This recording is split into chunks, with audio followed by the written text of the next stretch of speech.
नमस्कार, मैं सुरभि यादव, व्याख्याता मास कम्युनिकेशन, राजकीय पॉलिटेक्निक गाजियाबाद। आज आप सबका स्वागत करती हूँ आज के लेक्चर में। आज हम जानेंगे मास कम्युनिकेशन के बारे में। Mass communication as a subject यानी एज अ विषय क्या है, इसे जानने से पहले ये जानना बहुत ज़रूरी है कि कम्युनिकेशन क्या है और ये कैसे होता है और ये क्यों ज़रूरी है। कम्युनिकेशन एक ऐसी प्रक्रिया है जिसमें हम अपने विचारों का आदान प्रदान करते हैं। हम अपने विचारों का आदान प्रदान खुद से भी कर सकते हैं। हम अपने विचारों का आदान प्रदान दो लोगों के बीच में भी कर सकते हैं। हम अपने विचारों का आदान प्रदान बहुत सारे लोगों से भी कर सकते हैं। ज़रूरी ये होता है कम्युनिकेशन में कि जब हम किसी से भी बात कर रहे हों, चाहे वो बच्चा हो, बूढ़ा हो या हम उम्र हो, हम दोनों के बीच में कुछ ना कुछ कॉमन होना चाहिए, जिससे हम अपने संदेश को, हम अपने मैसेज को सिंप्लीफाई कर सकें या हम उसको साधारण भाषा में समझा सकें। इस पूरी प्रक्रिया को हम साधारणीकरण भी कहते हैं। हम क्योंकि सोशल बीइंग्स हैं, ह्यूमन बीइंग्स हैं, तो हमें एक सोसाइटी में एक दूसरे से बात करने की बहुत ज़रूरत पड़ती है, क्योंकि हम अकेले नहीं रह सकते। ऐसा नहीं है कि सिर्फ ह्यूमन बीइंग्स के बीच में ही कम्युनिकेशन होता है। कम्युनिकेशन जानवरों के बीच में भी होता है, जानवर और ह्यूमंस के बीच में भी होता है। लेकिन जब किसी के बीच में भी कम्युनिकेशन होता है तो ये बहुत ज़्यादा ज़रूरी हो जाता है कि उन दोनों के बीच में माध्यम जैसे भाषा और उद्देश्य ये कॉमन होने चाहिए या ये एक होने चाहिए।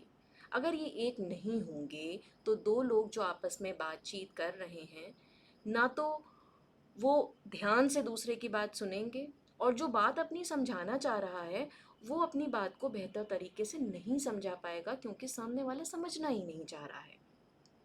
जब हम किसी से कुछ कम्युनिकेट करते हैं तो हम भाषा का इस्तेमाल करते हैं।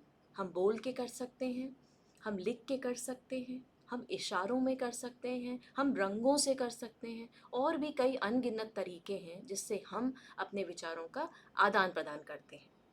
इसके अलावा अलग अलग उम्र के लोगों के से जब हम बात करते हैं तो हम कहाँ, कैसे, किस परिस्थिति में बात कर रहे हैं, ये भी बहुत मायने रखता है।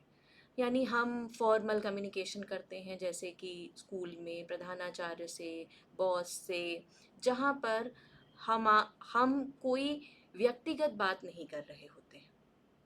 हम इनफॉर्मल कम्युनिकेशन करते हैं जब हम अपने फ्रेंड से करते हैं, छोटे बच्चे से करते हैं, किसी अजनबी से करते हैं, वहाँ हम अलग तरीके से बात करते हैं। तो कम्युनिकेशन में ऐसी बहुत सारी चीज़ें हैं, लेकिन ज़रूरी ये है कि हम जब कुछ भी किसी को समझाने की कोशिश कर रहे हैं तो उन दोनों के बीच में कुछ ना कुछ कॉमन होना बहुत ज़रूरी है। अब चलिए जान लेते हैं कंपोनेंट्स। जब हम कम्युनिकेट करते हैं, जब हम अपने संदेश को दूसरे तक पहुंचाते हैं, तो 5 ऐसे कंपोनेंट्स होते हैं जिनका होना बहुत ज़रूरी है। अगर ये नहीं होंगे तो कम्युनिकेशन हो ही नहीं पाएगा। जैसे सेंडर वो होता है जो मैसेज को आप तक पहुंचाता है। अगर हम उदाहरण की बात करें तो जैसे मैं आपको लेक्चर दे रही हूँ और आप उसको सुन रहे हैं। मैं एक टीचर हूँ और आप एक स्टूडेंट हैं, या ऐसे कोई भी इंसान है जो कि कम्युनिकेशन के बारे में जानना चाहते हैं। तो मैं जो भी आपको समझाने की कोशिश करूँगी वो आप अपनी जिज्ञासा को शांत करने के लिए, जानने के लिए उसे समझना चाहेंगे, यानी आपका इंटरेस्ट उसमें आएगा। तो सेंडर यानी कि अभी अगर उदाहरण लूँ तो मैं जो वीडियो लेक्चर दे रही हूँ उसमें मैं जो भी कुछ कह रही हूँ वो हिंदी और अंग्रेज़ी के माध्यम से कह रही हूँ, और मैं मान के चलती हूँ कि आपको ये दोनों भाषा आती होंगी। जिनको ये दोनों भाषा नहीं आती होंगी वो मेरी मैसेज को, वो मेरे संदेश को समझ नहीं पाएंगे। यानी सेंडर क्या करता है, एक मैसेज को बनाता है ये ध्यान में रखते हुए कि उसको सुनने वाला कौन है, यानी उसका ऑडियंस कौन है। तो इसको हम टेक्निकल भाषा में कहते हैं कि सेंडर मैसेज को एनकोड करता है। इसीलिए हम कई जगह सेंडर को एनकोडर लिखा हुआ भी पाते हैं। अब होता क्या है कि हम जब एनकोड करते हैं, यानी उस सारी इंफॉर्मेशन को जब हम एनकोड करते हैं, बनाते हैं, तो वो एक मैसेज में तब्दील हो जाता है। जब वो मैसेज में तब्दील होता है तो ये बहुत ज़रूरी है ध्यान में रखना कि जिस भाषा का हम इस्तेमाल कर रहे हैं, वो जो उसे सुन रहा है उसको वो भाषा आनी चाहिए। और दूसरी चीज़, जिस भी माध्यम से हम उस तक पहुंच रहे हैं, वो माध्यम उसके पास हो, उसकी एक्सेसिबिलिटी उसके पास हो और वो उसको समझता हो। ठीक है, यानी सेंडर मैसेज एनकोड करता है, यानी सेंडर वो उस मैसेज को, उस संदेश को बनाता है। उसमें कोई भी इंफॉर्मेशन हो सकती है, आइडिया हो सकता है, कोई भी भाव हो सकता है, इमोशन होता है, हो सकता है। अब जब मैसेज बन जाता है तो वो उन लोगों तक कैसे पहुंचता है जो लोग उसको सुन रहे हैं या ग्रहण कर रहे हैं, माध्यम से। यानी अभी जब मैं आपको जो भी बता रही हूँ उसमें माध्यम है वीडियो लेक्चर जो आप देख पा रहे हैं। संभवतः आप यूट्यूब पे देखेंगे तो आपके पास कंप्यूटर होना चाहिए, इंटरनेट कनेक्शन होना चाहिए, तो कंप्यूटर के माध्यम से आप उसको देख पा रहे हैं। यानी चैनल और मीडियम में क्या हुआ, पहले तो भाषा हुई और दूसरा वो इंफ्रास्ट्रक्चर जो आपके पास होना चाहिए उसे ग्रहण करने के लिए। अब जो सुन रहा होता है वो उस मैसेज को समझने की कोशिश करता है, यानी कि टेक्निकल भाषा में अगर हम उसे कहें तो वो उसको डिकोड करता है। इसीलिए कई जगह जो सुन रहा होता है उसको रिसीवर या डिकोडर कहा जाता है, सॉरी। सेंडर एनकोड करता है और डिकोडर डिकोड करता है। डिकोड जब वो कर रहा होगा, वो भाषा उसको आती होगी, समझ पा रहा होगा, तो वो उस मैसेज को पूरा समझ लेता है और समझने के बाद उस पर अपनी प्रतिक्रिया देता है। ठीक है, तो जब वो अपनी प्रतिक्रिया देता है, जिसको कि हमने यहाँ फीडबैक लिखा हुआ है, तो ये प्रक्रिया पूरी कंप्लीट हो जाती है। और अगर मैं आपसे बात कर रही हूँ, अभी तो मैं आपसे कम्युनिकेट नहीं कर पा रही हूँ, मैं सिर्फ यहाँ से आपको बता रही हूँ, आप उसे सुन रहे हैं और समझ रहे हैं। लेकिन अभी अगर आप मेरे सामने होते और मैं आपसे बात कर रही होती और आप मुझसे सामने से सवाल पूछ पा रहे होते, तो वो जो फीडबैक है, वो जो प्रतिक्रिया आप मुझे दे रहे होते, अब आप कौन हो जाते? आप जो रिसीवर थे, जो डिकोडर थे, अब वो एक नया मैसेज, यानी जो प्रतिक्रिया मुझे बना के आप देंगे अपनी समझ से, वहाँ पर आप सेंडर हो जाएंगे या इनकोडर हो जाएंगे जो उस मैसेज को बनाएंगे, और वो मैसेज आप मुझ तक उसी माध्यम से पहुँचाएंगे जैसे मैं आप तक अपनी बात पहुँचा रही हूँ। तो ये जो पूरी प्रक्रिया होती है, ये लगातार ऐसे ही चलती रहती है। यानी इस प्रक्रिया में जो इम्पॉर्टेंट कंपोनेंट्स हैं 5: sender, message, channel, receiver, feedback, ये अलग अलग रोल प्ले करते हैं। और जैसे ही फीडबैक पे आते हैं तो जो रिसीवर होता है फिर वो सेंडर हो जाता है, वो मैसेज को इनकोड करता है, फिर वो जो पहले सेंडर था उसको भेजता है, वो उस समय रिसीवर हो चुका होता है, फिर वो उसको डिकोड करता है, और ये लगातार इस तरीके से बात चलती रहती है। सपोज़ अगर कोई ऐसा इंसान है जिसकी भाषा आप नहीं जानते हैं, वो आपसे कुछ कहना चाह रहा है और आप उसकी बात को समझ ही नहीं पा रहे, तो आप अपनी प्रतिक्रिया नहीं दे पाएंगे, और जब आप नहीं दे पाएंगे तो वो प्रक्रिया वहीं पे समाप्त हो जाएगी। इसीलिए हमेशा ध्यान रखिए कि कम्युनिकेशन करने के लिए ये समझना बहुत ज़रूरी है कि दो लोगों के बीच में क्या कॉमन है। अब हम चलते हैं मास कम्युनिकेशन की तरफ, जिसके बारे में मैंने आपको पहले बताया था कि आज का जो हमारा वीडियो लेक्चर है वो मास कम्युनिकेशन के बारे में है। मैं आपका परिचय कराऊंगी मास कम्युनिकेशन से। Mass communication as a subject क्या है? मास कम्युनिकेशन एक ऐसी प्रक्रिया है जो कि कम्युनिकेशन से थोड़ा आगे बढ़कर है। इसमें हम एक इन्फॉर्मेशन को, एक जानकारी को बहुत सारे लोगों तक पहुंचाते हैं एक ही समय पर। उनको हम जान भी सकते हैं, उनको हम नहीं भी जान सकते हैं। वो अलग अलग एजुकेशनल बैकग्राउंड से हो सकते हैं, वो अलग अलग एज बैकग्राउंड से हो सकते हैं। तो अलग अलग माध्यमों से हम एक जानकारी को उन तक पहुंचाने की कोशिश करते हैं। इसमें पहले स्टेज में क्या होता है, पहले चरण में हम मैसेज को बनाते हैं, उसको फिर हम ट्रांसमिट करते हैं, मतलब पहुंचाते हैं अलग अलग जगह। हम न्यूज़पेपर के थ्रू उन तक पहुंचा सकते हैं, जैसे कि आप चित्र में देख पा रहे होंगे। टेलीविज़न से वो जानकारी लोगों तक पहुंचा सकते हैं, रेडियो से पहुंचा सकते हैं, इंटरनेट के माध्यम से डिफरेंट सोशल मीडिया प्लेटफॉर्म्स पर हम उस इंफॉर्मेशन को लोगों तक पहुंचा सकते हैं। अब ये फंक्शंस क्या होते हैं मास कम्युनिकेशन के? हमने लोगों तक तो पहुंचा दिया, लेकिन जब हम कोई भी जानकारी लोगों तक पहुंचा रहे होते हैं तो उसका कुछ उद्देश्य होता है। तो जो फंक्शंस होते हैं मास कम्युनिकेशन के, वो अगर हम वह स्टार्टिंग लेवल पे बात करें और उन्हें कैटेगरी में कैटेगराइज करने की कोशिश करें तो 4 महत्वपूर्ण फंक्शन होते हैं: इन्फॉर्म करना, एजुकेट करना, एंटरटेन करना और परसुएड करना। पहले जानते हैं कि इन्फॉर्मेशन में क्या होता है। जब हम किसी को किसी नई जानकारी के बारे में बता रहे होते हैं जिसके बारे में उसको पहले से नहीं पता, तो हम उसे सिर्फ जागरूक कर रहे होते हैं। फॉर एग्जाम्पल न्यूज़, अगर हम न्यूज़ का उदाहरण लें तो न्यूज़ अपने आप में, अगर आप देखेंगे NEWS, जो भी चीज़ जब तक आप पहले उसे नहीं जानते हैं वो नई है, वो आपके लिए न्यूज़ है। उस न्यूज़ में हम आपको किसी भी घटना के बारे में बताते हैं, किसी भी इवेंट के बारे में बताते हैं, किसी भी दिवस के बारे में बताते हैं, कुछ भी जो भी आसपास हो रहा है उसके बारे में हम आपको बताते हैं, क्योंकि वो जानना आपके लिए ज़रूरी है। चाहे आप स्टूडेंट हो तो वो पढ़ाई के लिहाज से जानना ज़रूरी है, चाहे आप जॉब कर रहे हो तो अपने आप को आसपास क्या हो रहा है वो जानने के लिए ज़रूरी है, क्योंकि हम दिन दिन में बहुत सारे डिसीजंस लेते हैं, कई जगह निकलते हैं, बैठते हैं, तो अगर हमें आसपास की जानकारी नहीं होगी तो हमें कैसे पता चलेगा। तो जो मास कम्युनिकेशन मीडिया के थ्रू क्या करता है, लोगों को इन्फॉर्म करता है। इसमें हम लोगों को जागरूक भी करते हैं, जैसे हमें पानी बचाना चाहिए, हमें पेड़ नहीं काटने चाहिए, हमें गाड़ी तेज़ नहीं चलानी चाहिए, हेलमेट पहन के चलानी चाहिए। ये सारी इन्फॉर्मेशंस हैं जो कि हम लोगों को देते हैं। हम कई बार इसमें आंकड़ों का भी इस्तेमाल करते हैं। दूसरे चरण में जब हम पहुंचते हैं तो हम लोगों को एजुकेट करते हैं। एजुकेट करने का मतलब ये होता है कि जो जानकारी हमने पहले दी है उसको हम और विस्तृत तरीके से समझाते हैं, ताकि उस पर जो हमारा ऑडियंस है, जो हमारा श्रोता है, जो हमारा ग्रहण करने वाला जो भी इंसान है, उसकी अंडरस्टैंडिंग, उसकी समझ उस पर बढ़ जाए। बहुत तरीके से हम चीज़ों को समझाते हैं, जैसे कि डॉक्यूमेंट्री हो गई, जो छोटी सी फिल्म होती है लेकिन वो एक नरेटिव के रूप में चलती है, जिसमें तथ्य होते हैं, रियल इंटरव्यूज़ होते हैं, रियल प्लेसेस होती हैं। वही चीज़ जो लिखी हुई आपको पढ़ने में दिक्कत होती है, उसको आप, या बोरिंग लगती है, उसको आप एंटरटेनिंग तरीके से देख सकते हैं। न्यूज़ चैनल्स की अगर हम बात करें तो डिबेट प्रोग्राम्स होते हैं।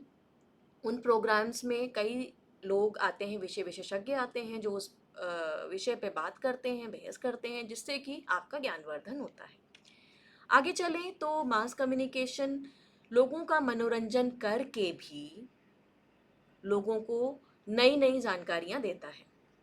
इसमें टेलीविज़न आ जाता है, रेडियो आ जाता है। रेडियो पे आप गाने सुनते हैं, रेडियो पे आप प्रोग्राम सुनते हैं, टेलीविज़न पे आप प्रोग्राम देखते हैं, फ़िल्में देखते हैं, न्यूज़ सुनते हैं। उसमें हम वही लिखी हुई चीज़ को पैकेज के फॉर्म में एंटरटेनिंग तरीके से, मनोरंजन तक तरीके से आप तक पहुँचाते हैं। फ़िल्म्स फ़िल्म में अगर कोई भी चीज़ बताई जाती है तो एक बंधे हुए टाइम में एक टॉपिक को शुरू किया जाता है, यानी इन्फॉर्म किया जाता है उसके बारे में, उसे एक्सप्लेन किया जाता है और उसके बारे में सारी चीज़ें बताई जाती हैं। तो किसी भी चीज़ को अगर हम एक फ़िल्म के थ्रू देखते हैं जो सिर्फ़ और सिर्फ़ मनोरंजन का साधन नहीं है, लेकिन बहुत सारे ऐसी परिस्थितियों और ऐसे मुद्दों को भी समझाती है जो कि शायद सीधे किताब या समाचार पत्र से पढ़ना थोड़ा-सा बोरिंग हो जाता है और उतना मज़ा नहीं आता है। जब हम फ़िल्में देखते हैं, गाना सुनते हैं, अलग-अलग प्रांतों की वेब सीरीज़ देखते हैं, वहाँ की इवेंट्स देखते हैं, वहाँ के कल्चर को देखते हैं, तो हम उनके कल्चर से, उनकी संस्कृति से जो है वाकिफ़ होते हैं। अब चौथा और एक महत्वपूर्ण फंक्शन जो मास कम्युनिकेशन का आता है, जो थोड़ा-सा एडवांस लेवल का है, बट यहाँ जानना इसलिए ज़रूरी है क्योंकि जब भी हम किसी को कोई चीज़ बताते हैं, उसको पढ़ाते हैं, उसको समझाते हैं, तो हम उसका जो ओपिनियन है वो फ़ॉर्म करना चाहते हैं। हम उसके नेचर को चेंज करना चाहते हैं या हम उसकी हैबिट्स को डेवलप करना चाहते हैं। वहाँ हम लोगों को कन्विंस करते हैं एक नई चीज़ को ग्रहण करने के लिए अपनी आदतों में, ठीक है? इसको हम कहते हैं परसुएशन। ये जो पूरी प्रक्रिया होती है ये होती है परसुएशन, और फंक्शन होता है मास कम्युनिकेशन का परसुएड करना। इसमें हम उदाहरण के तौर पे ले सकते हैं विज्ञापन। जैसे विज्ञापन में हम जब अपना कोई भी उत्पाद होता है, कोई भी प्रोडक्ट होता है, उसको जब हम विज्ञापन करते हैं, तो होता क्या है, हम ये चाहते हैं कि सामने वाला उसको खरीद ले, उसको ले ले। लेकिन हम कभी भी ये नहीं कहते हैं कि ये आप ले लीजिए। हम एक कहानी की तरह उस विज्ञापन में एक प्रॉब्लम को दिखाते हैं, ये मानते हुए कि सामने वाला जो देख रहा है वो कहीं ना कहीं इस प्रॉब्लम से कभी ना कभी जूझता होगा, और जो हमारा प्रोडक्ट होता है उसको अल्टीमेट सॉल्यूशन बताते हुए हम उसके सामने रख देते हैं, और इनडायरेक्टली वो कन्विंस हो जाता है कि हाँ, ये मेरी प्रॉब्लम्स का सॉल्यूशन कर सकता है। तो ये थोड़ा सा एडवांस आगे चल के आता है, लेकिन ये भी एक इम्पॉर्टेंट फंक्शन इसलिए है क्योंकि हम जब किसी को कुछ भी बताते हैं, कुछ भी सिखाते हैं, तो हम चाहते हैं कि वो उसको अपने आदतों में शुमार कर ले, या उसकी जो एग्जिस्टिंग चीज़ें हैं उससे आगे चलकर वो कुछ नया ट्राई करे। ऐसा ही पब्लिक रिलेशंस में भी होता है। जब हम पब्लिक रिलेशंस में होते हैं, यानी हम जनसंपर्क में होते हैं, तो हम किसी भी इंसान की, किसी भी एक संस्था की एक अच्छी छवि बनाते हैं। तो ये काम भी मास कम्युनिकेशन में ही आता है। अब बात करते हैं टाइप्स ऑफ कम्युनिकेशन की। देखिए, मैंने जैसे बताया कि बहुत सारे ऑडियंस होते हैं, अलग अलग तरीके से उन्हें समझाना पड़ता है। तो जब हम एक ही मैसेज को अलग अलग तरीके से अलग अलग लोगों तक पहुंचाएंगे, तो हमें ये जानना पड़ेगा, देखना पड़ेगा कि उसको क्या आता है और क्या नहीं आता है। जैसे उदाहरण के तौर पे, अगर मैं आपसे गुड टच और बैड टच की बात करूं, तो गुड टच और बैड टच अगर हम एक बच्चे को बताएंगे तो हम उसे अलग तरीके से बताएंगे। एक गुड़िया ले लेंगे और गुड़िया के अलग अलग अंगों को छूकर उस और अपने भावों को उसके साथ जोड़कर उसको ये समझाएंगे कि क्या अच्छा है और क्या बुरा है। लेकिन वही गुड टच बैड टच जब हम बड़े लोग आपस में डिस्कस करेंगे, तो वहाँ पर बात करने का तरीका अलग होगा। ये तो बात रही एक। दूसरी बात यह है कि बहुत सारे ऐसे लोग होते हैं जो कि पढ़ नहीं पाते हैं किसी भी वजह से, या वो देख नहीं पाते हैं, या उनको पढ़ाई आती नहीं है। अब हम क्या करते हैं, हमें अपने मैसेज को पहुंचाना है, तो जो हमारा सबसे पहले से चला आ रहा माध्यम है प्रिंट मीडिया, पारंपरिक माध्यम जो है हमारा प्रिंट मीडिया, जिसमें newspaper, magazine, books, journals, publication, ये सारी चीज़ें होती हैं। ये बहुत ही इम्पॉर्टेंट माध्यम है, बहुत ही महत्वपूर्ण माध्यम है, क्योंकि ये सबसे ऑथेंटिक माध्यम माना जाता है, सबसे विश्वसनीय माध्यम माना जाता है, क्योंकि इसमें जो भी एक बार छप जाता है वो बदल नहीं सकता है। लेकिन वो लोग जो पढ़ नहीं सकते हैं किसी भी कारणवश, उनके लिए ये माध्यम पूरी तरीके से काम सर्व नहीं करता है। पूरी तरीके से कहने का मतलब ये है कि अगर पेपर कोई आया है और कोई पढ़ नहीं पाता तो हम उसको सुना देते हैं, लेकिन तब वो उसके लिए प्रिंट माध्यम नहीं रह जाता है। तो ऐसे में उन लोगों तक पहुंचने के लिए जो पढ़ नहीं सकते हैं, हम दूसरे माध्यम की बात करते हैं, जिसको कि हम ब्रॉडकास्ट मीडिया या इलेक्ट्रॉनिक मीडिया के नाम से जानते हैं। ये भी पारंपरिक मीडिया में ही आता है, क्योंकि ये काफ़ी लंबे समय से चला आ रहा है। रेडियो में हम सिर्फ सुन सकते हैं और टेलीविज़न में हम देख सुन दोनों सकते हैं। रेडियो में जब हम सिर्फ सुन सकते हैं तो हमें ऐसा बोलना होता है कि सुनने वाले के सामने एक तस्वीर खिंच जाए। रेडियो की जो भाषा होती है वो आम बोलचाल की भाषा होती है, वो क्लिष्ट भाषा नहीं होती है, क्योंकि रेडियो में कोई भी चीज़ रिपीट नहीं हो सकती है। तो हमें अपनी भाषा को बहुत ही सरल रखना होता है ताकि बहुत आराम से सामने वाला समझ जाए। वहीं जब हम टेलीविज़न की बात करते हैं, टेलीविज़न में हमारे पास दृश्य होते हैं, विजुअल्स होते हैं, हमारे पास म्यूज़िक म्यूज़िक तो रेडियो में भी होती है, लेकिन वो उन दृश्यों को समझने में और ज़्यादा इम्पोर्टेंट रोल प्ले करती है। तो वहाँ पर हम अपने शब्दों को कम भी कर सकते हैं। कभी कभी हम बिल्कुल साइलेंट भी छोड़ सकते हैं, यानी एकदम खामोश। खामोशी भी एक भाषा होती है। अगर हम मास कम्युनिकेशन में बात करें तो साइलेंस भी एक भाषा होती है।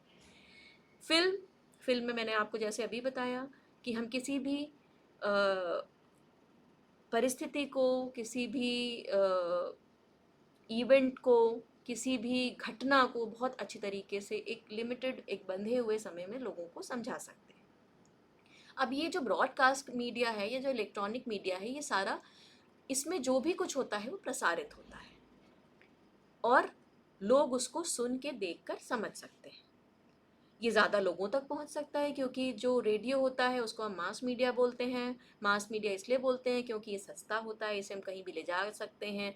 अभी भले ही शहरों में बहुत ज़्यादा पॉपुलर ना हो, आपको लगता हो कि ये कौन सुनता हो, लेकिन आज भी गाँव में इसकी रीच अच्छी है, लोग सुनते हैं और इससे बहुत सारी चीज़ें सीखते हैं। जैसे किसान हैं, वो मौसम के बारे में, फसल के बारे में बहुत सारे प्रोग्राम्स इसमें ऐसे आते हैं जो कि उनकी भाषा में, उनके लहज़े में, उनकी बोली में उन तक पहुँचाया जाता है। और घर बैठे बहुत सारी ऐसी प्रॉब्लम्स का सॉल्यूशन उनको दिया जाता है जिसके लिए वो किसी के पास स्पेशली जा नहीं सकते। तो इसीलिए ये बहुत पॉपुलर है। टेलीविज़न तो सभी के घरों में होता है और उसमें हम अपनी मनचाही चीज़ें देखते हैं, तो इसमें किसी भी चीज़ को समझाना बहुत आसान हो जाता है। चलते हैं तीसरे माध्यम की तरफ, जो कि है न्यू मीडिया। न्यू मीडिया से आप सभी वाकिफ़ होंगे। ये बिल्कुल नया मीडिया है, इसको हम डिजिटल मीडिया के नाम से भी जानते हैं। हर वो इन्फॉर्मेशन जो डिजिटल रूप में आपके पास website, social media platforms, blogs, mobiles, इन सब के माध्यम, रील्स, इन सब के माध्यम से पहुंच रही है, ये सब न्यू मीडिया है। इसमें हम रियल टाइम इन्फॉर्मेशन शेयर कर सकते हैं, बहुत जल्दी शेयर कर सकते हैं, और चीज़ें जो होती हैं वो बहुत ज़्यादा टारगेट स्पेसिफिक ऑडियंस के लिए बन जाती हैं। इसमें जो प्रोड्यूसर्स होते हैं वो बहुत होते हैं, मतलब जो प्रोग्राम बना रहे होते हैं, कार्यक्रम बना रहे होते हैं, वो लोग बहुत ज़्यादा होते हैं, और हम जैसे आम लोग भी होते हैं जो कि कंटेंट जनरेट करके न्यू मीडिया प्लेटफॉर्म्स पे छोड़ देते हैं और वो बहुत वायरल हो जाता है। इसमें यूज़र जनरेटेड कंटेंट, यूजीसी जिसको हम कहते हैं, यूज़र जनरेटेड कंटेंट बहुत होता है, जिसका मतलब ये है कि जो भी यूज़र है, जैसे मैं यूज़ कर रही हूँ फेसबुक, तो मैं भी उसमें कोई वीडियो बना के डाल सकती हूँ, मैं भी उसमें कोई कहानी सुना सकती हूँ, मैं भी उसमें कुछ लिख के डाल सकती हूँ। तो वो एक ऐसा कंटेंट है जो अच्छा होगा, सही होगा, तो लोग उसको शेयर करेंगे और वो बहुत लोगों के पास पहुँचेगा। इससे होता क्या है, एंगेजमेंट बढ़ जाता है ऑडियंस के साथ। एंगेजमेंट मतलब अभी जैसे मैं आपसे बोल रही हूँ, आप मुझसे बात नहीं कर पा रहे, तो आप सिर्फ मुझे सुन रहे हैं, लेकिन यही अगर इंटरैक्टिव होता, यानी आप वहाँ से जो मैं बोल रही हूँ आपको नहीं समझ में आ रहा, आप तुरंत का तुरंत पूछ रहे हैं, तो आपके लिए वो समझना पढ़ना और आसान हो जाता और अच्छा होता और इंटरेस्टिंग हो जाता। इसीलिए ये आजकल बहुत ज़्यादा पॉपुलर है, क्योंकि इसमें एंगेजमेंट बहुत ज़्यादा है और फीडबैक बहुत जल्दी मिलता है। वहीं प्रिंट मीडिया, टेलीविज़न और रेडियो में जो फीडबैक होता है, जो प्रतिक्रिया होती है, वो डिलेड होती है, देर से होती है, इसीलिए हमारा इंटरेस्ट नहीं रहता। अब हमसे कोई कुछ, मैं किसी से कुछ पूछूं और मुझे उसका आंसर आधे घंटे बाद, 2 दिन बाद या 3 दिन बाद मिलेगा, तो मुझे उसमें मज़ा नहीं आएगा। लेकिन तुरंत जब आमने सामने बात होगी तो उसमें इंटरेस्ट ज़्यादा आएगा और वो समझ ज़्यादा बढ़ेगी। इसीलिए आजकल, क्योंकि लोगों के हाथ में मोबाइल है, लोगों के हाथ में नेटवर्क्स हैं, सस्ते दरों पर हैं, तो वो इन चीज़ों का ज़्यादा इस्तेमाल कर रहे हैं, इसीलिए इसकी पॉपुलैरिटी भी बहुत ज़्यादा बढ़ रही है। चौथा है आउटडोर या ट्रांजिट मीडिया। ये अगेन परसुएशन की तरह ही एडवांस लेवल पे है और ये विज्ञापनों में ज़्यादा यूज़ होता है। आउटडोर मतलब वो मीडिया जो हमारे घर से बाहर है। पेपर भी हम यूजुअली घर में पढ़ते हैं, हाँ ठीक है, हम कैरी करके उसको कहीं ले जा सकते हैं, बट हमारे घर में आता है। जब हम पैसा दे के उसको लेते हैं तो हमारे घर में आता है। टेलीविज़न, रेडियो भी हम घर में देखते हैं। जब हम कोई चीज़ खरीदने जा रहे होते हैं, जब हम सड़कों पे निकले होते हैं, तो हम बड़े बड़े होर्डिंग्स लगे हुए सड़कों पे देखते हैं, सड़कों के किनारे, पुलों के ऊपर, ठीक है। इसके अलावा जब आप ट्रेन से सफ़र कर रहे होते हैं तो आप देखते होंगे कि खेतों में पीछे, दीवार के पीछे कुछ ना कुछ लिखा रहता है, किसी डॉक्टर का विज्ञापन लिखा रहता है, कुछ भी लिखा रहता है। ये सारा आउटडोर मीडिया है। इसमें बिलबोर्ड्स, पोस्टर, होर्डिंग्स, ये सारे वो माध्यम हैं जिनके मदद से हम अपने उत्पादों का विज्ञापन करते हैं पब्लिक प्लेसेस पर। ट्रांजिट मीडिया वो होता है जो कि आपको गाड़ियों पे लिखा हुआ पाया जाता है, जैसे कि बस के ऊपर कुछ लिखा हुआ है, ट्रेन के ऊपर कुछ लिखा हुआ है, बस के पीछे कुछ लिखा हुआ है। जब आप टी शर्ट, सपोज़ आप किसी पर्टिकुलर कोचिंग में पढ़ते हैं और उसकी टी शर्ट पहन लेते हैं, वो पहन के जब आप निकलते हैं, 10 लोग उसे देखते हैं, तो उसके बारे में लोगों को पता चलता है। अगर वो टी शर्ट आप चलिए फेंक भी दीजिए, या जिस कॉफ़ी मग में आप कॉफ़ी पीते हैं जो कागज़ का होता है, उसको आप फेंक भी दीजिए या रैपर फाड़ के भी फेंक दीजिए, तो वो उड़ के अगर कहीं चला जाता है तो भी वहाँ पर उसका विज्ञापन हो जाता है। तो ये इस तरीके से ये बहुत सारे लोगों तक पहुँच सकता है। अभी तक हमने जाना कि कम्युनिकेशन क्या होता है, मास कम्युनिकेशन क्या होता है, कैसे होता है। ये एक अकेला विषय, इसमें आप काफ़ी कुछ कर सकते हैं सिर्फ पढ़ने के लिए कि ये इंटरेस्टिंग है। इसके अलावा एक बहुत अच्छी चीज़ है कि सिर्फ इस एक विषय को पढ़कर आप कई क्षेत्रों में अपना करियर बना सकते हैं। यानी इसका जो स्कोप है वो बहुत वास्ट है। अमूमन तौर पे ज़्यादातर लोग यही जानते हैं कि अगर आप मास कम्युनिकेशन करते हैं तो आप जर्नलिस्ट बन जाते हैं, आप रिपोर्टर बन जाते हैं, आप टीवी एंकर बन जाते हैं या आप एडिटर बन जाते हैं। लेकिन इसके अलावा भी ऐसे बहुत सारे क्षेत्र हैं जहां आप अपना करियर बना सकते हैं। सबसे पहले जर्नलिज्म ही मानते हैं, चलिए पत्रकारिता। इसमें आप अगर आप न्यूज़ लिखते हैं, न्यूज़ कवर करना आपको पसंद है, तो आप रिपोर्टर बन सकते हैं, एडिटर बन सकते हैं, न्यूज़ को प्रेजेंट कर सकते हैं अलग अलग प्लेटफॉर्म्स पर। ठीक है। जर्नलिज्म में ही आजकल तो आपसे सिर्फ खबर लिखवाई नहीं जाती, आपसे उम्मीद किया जाता है कि आप फ़ोटो भी खींचें, वीडियो भी बनाएं, तो आप फ़ोटो जर्नलिस्ट भी बन सकते हैं। ठीक है। दूसरा, अगर हम बात करें पब्लिक रिलेशन, पब्लिक रिलेशन एक ऐसी फील्ड है, ऐसा क्षेत्र है जहाँ आप किसी एक पर्टिकुलर इंसान का पब्लिक रिलेशन ऑफिसर बन सकते हैं। बहुत सारी ऐसी महारत्न नवरत्न कंपनीज़ हैं जिसमें पब्लिक रिलेशंस की बहुत अच्छी अच्छी जॉब्स आती हैं। इसके अलावा आप किसी जो गवर्नमेंट है उसमें आप पब्लिक रिलेशन का किसी एक पर्टिकुलर पार्टी के लिए काम कर सकते हैं, हॉस्पिटल्स में काम कर सकते हैं। और इसमें जो भी जॉब्स होती हैं उसके लिए आपको सिर्फ़ और सिर्फ जो एक बहुत इम्पॉर्टेंट चीज़ चाहिए होती है वो ये होती है कि आपका हिंदी और इंग्लिश दोनों ही लैंग्वेज पे कमांड बहुत अच्छा होना चाहिए। कोई तीसरी लैंग्वेज आती है तो वो एडवांटेज है, पर हिंदी इंग्लिश आप लिख पढ़ और समझ तीनों तरीके से अगर आप कर सकते हैं तो आप पब्लिक रिलेशन में बहुत अच्छा करियर बना सकते हैं। विज्ञापन, एडवर्टाइजिंग, अगर आप थोड़े से क्रिएटिव हैं, विज्ञापन देखना आपको पसंद है, तो आप विज्ञापन की ही फील्ड में अपना करियर बना सकते हैं। बहुत सारी ऐसी एडवर्टाइजिंग एजेंसीज़ हैं जो लोगों को विज्ञापन की स्क्रिप्ट लिखने के लिए हायर करती हैं। उस विज्ञापन को बनाने के लिए लोगों को हायर किया जाता है कि कौन उसमें, अगर 4 कैरेक्टर हैं तो किस तरीके कैरेक्टर वो रोल प्ले करेगा, उसमें किस तरीके से सारी चीज़ें सजाई जाएँगी, किस तरीके से वो कहानी को कहा जाएगा। तो अगर आप लिख सकते हैं, आप क्रिएटिव माइंड रखते हैं, विज्ञापन देखना आपको पसंद है, तो आप एडवर्टाइज़िंग की फ़ील्ड में भी जा सकते हैं। डिजिटल मीडिया, जिसके बारे में मैंने अभी आपको बताया, न्यू मीडिया, इतना ज़्यादा ऑनलाइन कंटेंट बन रहा है। आप अगर डिजिटल मीडिया पढ़ लेते हैं, समझ लेते हैं, उसकी समझ आपको डेवलप हो जाती है, तो आप अपना पर्सनल चैनल खोल सकते हैं, यूट्यूब चैनल्स हैं, आप ब्लॉग लिख सकते हैं, आप व्लॉग लिख सकते हैं। ब्लॉग कुछ नहीं होता, जैसे हम डायरी लिखते हैं उस तरीके से हम ऑनलाइन प्लेटफॉर्म पर ब्लॉग लिखते हैं। जैसे आप कहीं ट्रैवल करते हैं, आपने ट्रैवल किया, क्या क्या किया, कैसे किया, वहाँ क्या देखने की जगह थी, उसको हम ट्रैवलॉग बोल देते हैं। और ब्लॉग में हम उसको जब शामिल करते हैं, धीरे धीरे जब उसे बहुत सारे लोग देखना पसंद करते हैं तो आपको उससे पैसा मिलने लगता है। ब्लॉग की जगह आप व्लॉग बना सकते हैं, यानी जो चीज़ आप लिखते हैं उसे पूरा वीडियो के फॉर्म में बनाते हैं, उससे भी आप मोनेटाइज कर सकते हैं। मोनेटाइज करने का मतलब है कि आपको उससे पैसा मिलता है।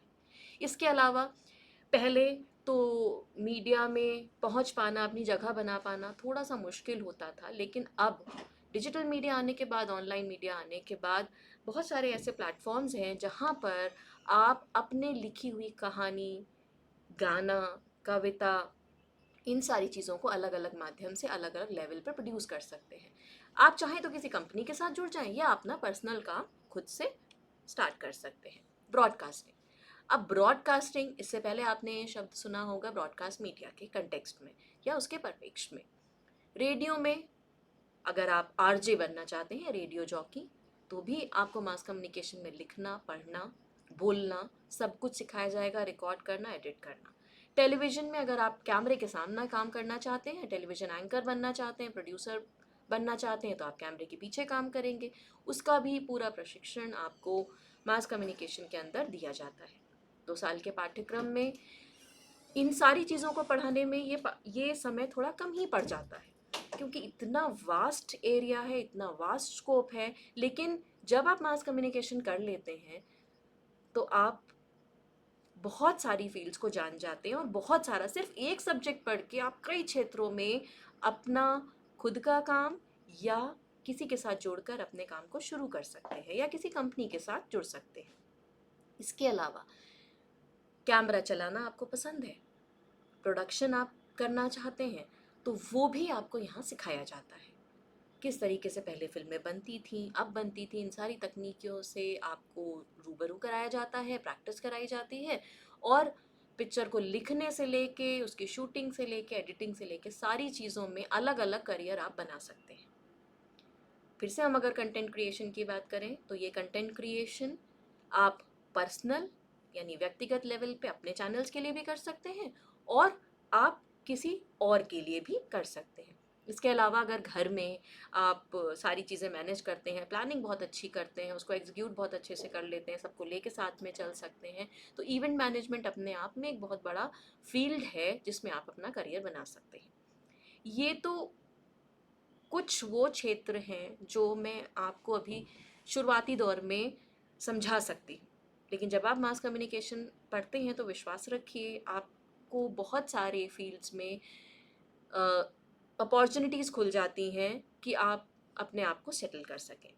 तो एक सब्जेक्ट और इतनी सारी एरियाज़ में उसका स्कोप, अगर आप भी मास कम्युनिकेशन में अपना करियर बनाना चाहते हैं तो आप मास कम्युनिकेशन पढ़ सकते हैं। उम्मीद करती हूँ कि आज के लेक्चर में मैं मास कम्युनिकेशन का परिचय आपसे अच्छे से करा पाई हूँ।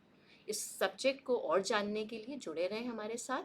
मिलते हैं अगले लेक्चर में। धन्यवाद।